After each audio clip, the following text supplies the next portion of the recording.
Madame, mademoiselle, monsieur, bienvenue à Metro News. Voici les principaux titres qui seront développés aujourd'hui. Nouvel échec du Sénat sur le rapport Petro-Caribé. La séance a été renvoyée au mardi 6 février. Les spoliateurs opèrent désormais à Vivi Mitchell. Réunis au sein de l'association des résidents de Vivi Mitchell, les victimes invitent les autorités concernées à prendre des dispositions afin de mettre un terme à cette pratique. Contrairement à ce qui a été annoncé, l'obtention des documents d'identité reste un exercice difficile. Metro News vous est apporté par Haytrack, l'esprit bâtisseur, et Inoto SA, concessionnaire des véhicules Toyota. L'huile mobile, c'est qualité et performance qui fait partie de toute activité que nous entreprenons chaque jour dans la vie. Dans le développement de la société, quel que soit le domaine où nous évoluons, l'huile mobile toujours garantit bon fonctionnement moteur, tout appareil, à toute machine. L'IPAB jamais la guerre en route. Et ses partenaires à 100%. L'huile mobile pour moteur, dirait plus longtemps.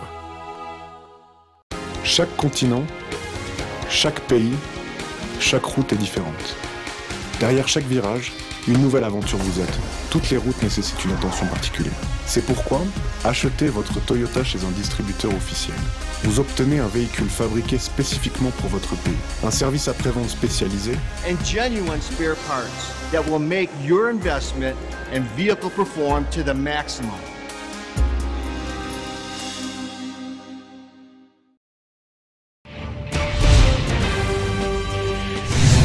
Le dossier Petro-Caribé était à l'ordre du jour hier au Sénat pour une séance marathon. Rappelons très brièvement qu'un premier rapport avait été présenté par le sénateur Yuri Latortue, puis une commission sénatoriale avait été formée pour traiter de cette question sous la présidence du sénateur Évalier Beauplan. Hier donc, la séance s'est terminée un peu en queue de poisson. Nous avons avec nous ce soir notre reporter Georges Allen, spécialiste des questions parlementaires. Bonsoir Georges Allen. Bonsoir Serge et bonsoir à tous les téléspectateurs de Métropole. Georges, ça qui passé dans le Sénat encore qui fait qu'après 12 heures de discussion, il y aura une séance là la semaine prochaine. Bon, c'était prévisible, Serge, parce que dans le Sénat de la République, là, il y a une majorité et c'est majorité ça qui a fait loi. Donc, majorité à l'effort d'une vingtaine de sénateurs et l'on prend sénateurs enquêteurs qui, pour la plupart, ce sont des sénateurs anti-gouvernementaux, et bien, ils sont minoritaires, 4. Et il était prévisible que séance après reportée, et de fait, séance a été reportée après 12 heures de débat houleux. Et par moments, on avait l'impression que sénateurs étaient son ring. Mais c'est la vie parlementaire, c'est toujours comme ça. C'est toujours comme ça. Donc, pour nous venir sous raison, c'est que sénateurs majoritaires, ils croient que, premièrement, le Sénat de la République pas habilité à travailler sur un tel dossier et utilisation des fonds Petro-Caribé par des hauts fonctionnaires de l'État. Donc, ils croient que le Sénat est incompétent. Première thèse que fait valoir, c'est la thèse d'incompétence du Sénat. Une thèse qui n'a pas tapé pendant longtemps parce qu'il y a d'autres parlementaires qui sont des hommes de loi tout, qui viennent avec des textes légaux à l'appui pour montrer que le Sénat travaille sur tout dossier que lui-même voulait saisir de lui. Okay.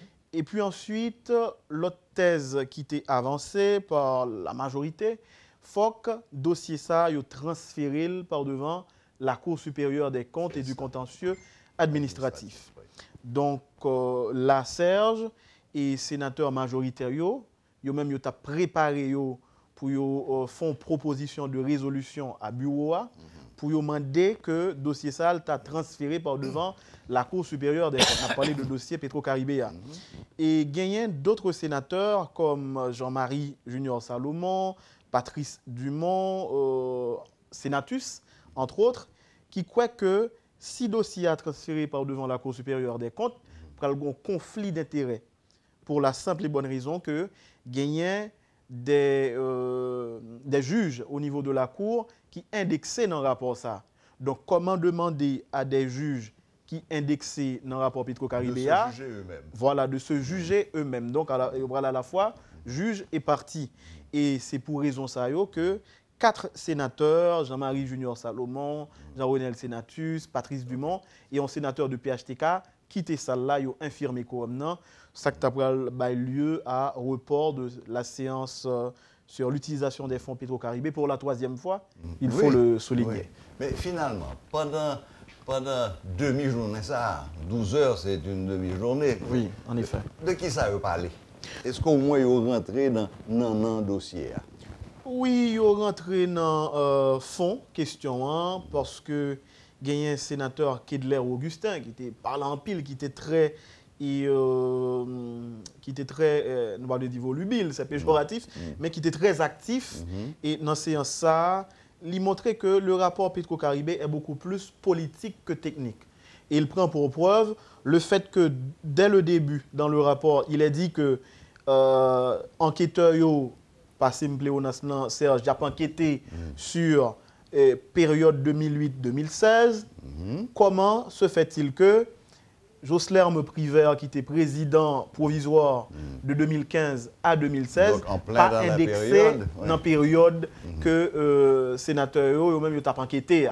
Et donc là, et le fait que Joslerme Privert n'a pas indexé, Kedler Augustin croit que son rapport qui est tout à fait partisan, parce que dans le rapport ça, tu es supposé gagner quelques directeurs généraux, quelques ministres qui t'ont servi sous administration provisoire privaire là. Et encore, il faut dire que gagner des ministres, des anciens premiers ministres, tant que Michel Duvivier Pierre-Louis, eh bien, il n'est pas indexé dans le rapport là. Et sénateur Kedler Augustin et majorité a fait quoi que faut qu'on mot que dit sous Michel Duvivier Pierre-Louis parce que à l'époque il était premier ministre et gagnait un pile comme qui était dépensé dans question Petro-Caribé dans fond Petro-Caribé. Donc c'est un rapport Serge qui créait un pile polémique dans le Parlement et le Parlement on le sait c'est un haut lieu de la politique, son lieu éminemment politique et véritablement dans la question rapport ça et la politique pèse de tout son poids. Georges, rapidement, son sentiment, peut-être ou opinion personnelle, quel est l'avenir de ce rapport Petro-Caribé? Est-ce qu'il y a une chance un jour qu'on dépasse le stade d'analyse du dossier et que ça débouche sur un vote? Non, pas sur un vote, parce que le vote, il faudra qu'il advienne. C'est où on l'accepte, ou on le renvoie, et auquel cas il va à la Cour supérieure des comptes. Mais est-ce que ça va déboucher sur des poursuites judiciaires? Et d'après où? Oui, l'avenir, il faut voir en quelque sorte plusieurs avenirs pour le dossier Petro-Caribé. L'avenir qui concerne le Parlement, alors en ce qui concerne le Parlement, le Sénat de la République, le rapport Petro-Caribé n'a pas d'avenir. N'a pas d'avenir parce que c'est la majorité qui fait le roi. Il y a besoin de passer le bas et la Cour supérieure des comptes. Tout à fait. S'il faut voter, eh bien son vote défavorable que rapport Labjeune au niveau du Sénat. Maintenant, pour les autres avenirs, au niveau de la Cour supérieure des comptes, est-ce que la saisie de dossier A, nous pas véritablement connaît, mais rapport là, il faut le souligner, par devant la justice, tout. Et nous pas connaît qui avenir li par devant et la justice par devant la Cour supérieure des comptes, nous pas véritablement connaît. Mais en ce qui concerne l'avenir du rapport au Parlement, ça nous sommes sûrs et certains. Serge, le rapport Petro-Caribé n'a pas d'avenir au Sénat. S'il a un avenir, ce sera un vote défavorable au niveau du Sénat parce que c'est la majorité qui fait loi. Son sort est, semble-t-il, déjà réglé. Bon. Déjà réglé. Eh bien, finalement, on n'a plus qu'à attendre la reprise. C'est le 8 février, je crois. Le 6 février, mardi 6 février. Mardi 6 février. Le report de la séance, la reprise de la séance. On va voir encore s'il y aura une séance marathon et comment elle va s'achever. On peut s'y attendre. Merci infiniment, Georges Allen, pour cet éclairage sur la séance d'hier. C'était donc avec nous Georges Allen, spécialiste des questions parlementaires à Télémétropole. Les spoliateurs sont désormais à l'œuvre à Vivi-Michel. Les habitants de ce quartier résidentiel de Port-au-Prince sont montés au créneau pour protester contre des opérations de dépossession de terrains dont ils sont victimes. Réunis au sein de l'association des résidents de Vivi-Michel, ces derniers, qui rencontraient la presse ce jeudi, invitent les plus hautes instances de l'État à prendre des dispositions afin de mettre un terme à cette pratique. Suivez ce reportage d'Éloge Millefort et de Paul Léel. À Vivi-Michel, depuis déjà quelques temps, les tentatives de spoliation de terres se sont multipliées. Déjà préoccupante, la situation a pris des proportions alarmantes avec les dernières opérations d'expulsion survenues dans la zone les 24, 25 et 26 janvier dernier. Munis d'engins lourds, des juges, accompagnés de policiers encagoulés et des civils armés, ont envahi un grand nombre de propriétés, laissant derrière eux la fameuse inscription « Jugement exécuté ». Depuis, un climat d'angoisse règne dans cette zone. Révoltés, les habitants de cette localité de la commune de Pétionville n'entendent plus se laisser faire. Ancien commissaire du gouvernement de son État, Maître Claudie Gassan, est lui aussi résident du quartier. Il évoque l'existence d'un gang dont les ramifications s'étendent jusqu'à certaines autorités, opérant dans la zone depuis novembre 2017. Pendant fin année dernière, là, il y a une équipe de monde qui débarquait là avec support de la direction départementale de l'Ouest. L'autre jour encore, et nous le directeur départemental là, Berson Soljour, il voyait une équipe UDMO avec Cagoule dans la tête, venir accompagner un conseil de monde écraser propriété monde dans Vivi-Michel. Ils ont utilisé comme prétexte. Et c'est ça que le directeur départemental lui-même l'a expliqué tout, que l'agit sous l'ordre de la justice. Donc, paquet Port-au-Prince rentre dans un vaste désordre, côté que il y a bas exécutif à des jugements qui n'ont pas aucun sens et qui montrent clairement que son groupe qui mettait ensemble pour prendre bien le monde. En effet, en sa qualité d'homme de droit, Maître Gassan analyse les fondements juridiques qui motivent l'action des expropriateurs. À en croire l'ex-chef du parquet de Port-au-Prince, les spoliateurs ont en leur possession un jugement par défaut sans aucun titre de propriété qui ne précise aucune localisation, a-t-il souligné. Brady Fabien, qui sont juges Port-au-Prince, les rendent une décision sans titre de propriété. Dans le visa que le bailleur, original de l'assignation, procès verbal de constat du juge de paix de la Croix des Missions.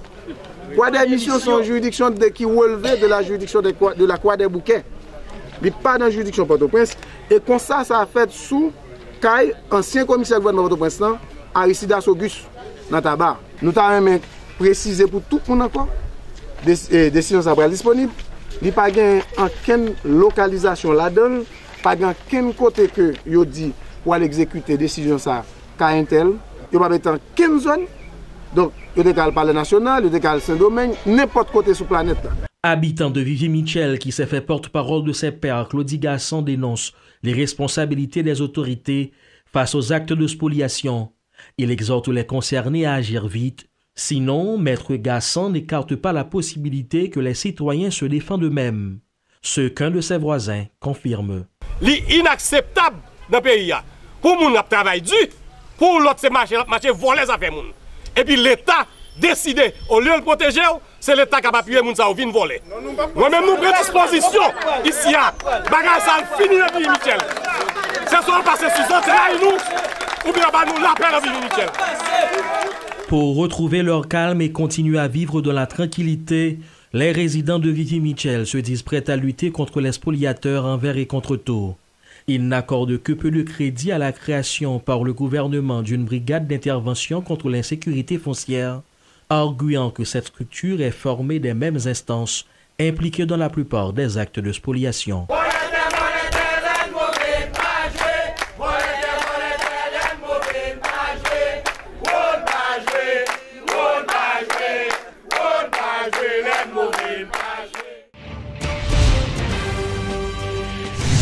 Les inondations à répétition à Cité-Soleil continuent de hanter les citoyens de ce vaste bidonville.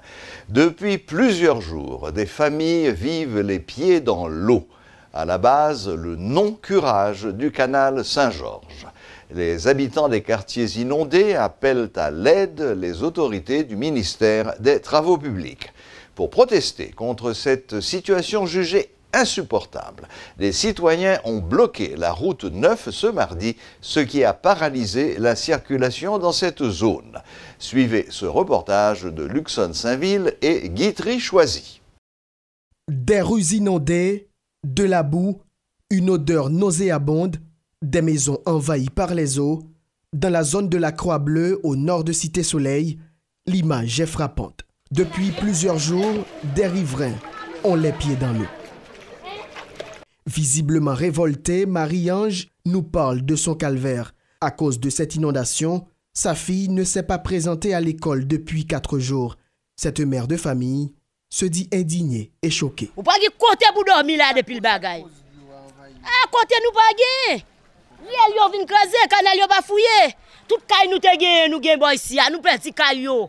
Depuis outil la pluie fait, nan ville mais nous tout kay nous plein de l'eau. Même cabane nous plein de l'eau. Nous pas côté pour nous dormir même. Eh bien nous t'a remet pour l'état t'a font bon bagay avec nous pour t'arranger là-bas nous. Ranger petit côté kay nous pour dormir, pour l'école, gen paquet l'école là pour cause bagay. Nous go paquet ti moun yo pas chambre kal l'école. À la base de cette situation, le fait que le canal Saint-Georges n'a pas été curé explique ce riverain qui appelle à l'aide des autorités. Son rigole là. Toute fatra boucher rigole là. Et puis où est l'aide loi, il doit pas passer. Depuis que la pluie a tombé co. Et puis c'est zone de travail. Tout caille ou qui moun ou va dormir. Ou les camper sur des bon, situation, sur l'autre côté de aller, ou l'autre côté de aller. Obligé de vivre là-dedans comme ça, situation comme ça. Ces inondations ne cessent de frapper les habitants de Cité-Soleil. Ce mardi, des riverains énervés ont même bloqué la route 9 en signe de protestation.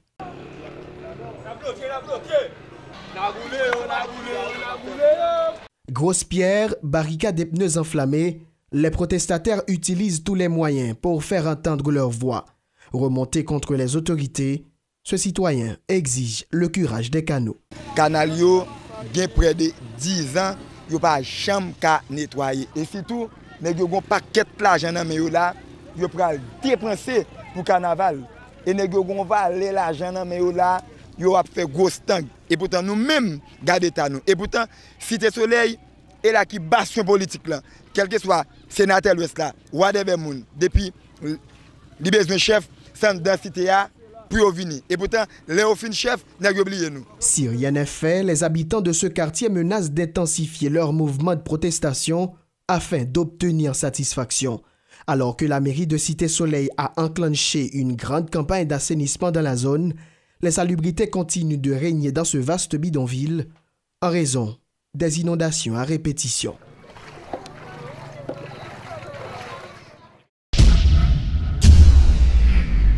Des citoyens se plaignent de la lenteur enregistrée à la livraison des documents d'identité.